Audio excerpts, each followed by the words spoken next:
Eto mga boss, isa na namang napakasarap na putahe gamit ang hipon, buro at gulay. Pang-ulam, pang-pulutan, bahala ka na. Unahin na natin ang walang kamatayang tokwa.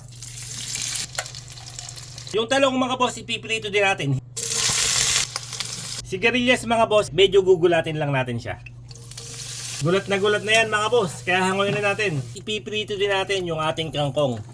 Dito na rin tayo magigisa, malinis naman yan. Unahin na natin yung luya. Sibuyas galing bungabon, isunod na rin natin mga bossing. Bawang kontra aswang, ilagay na natin mga boss. Kamatis. Pag naamoy na ng mga taong mapanira ang mga nilagay nating aromatics mga boss, ilagay na natin ang ating paggisa. Patis mga bossing.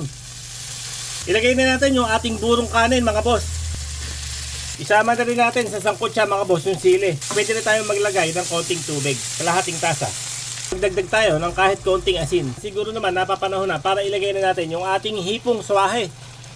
Magdagdag pa tayo ng kalahating tasang tubig.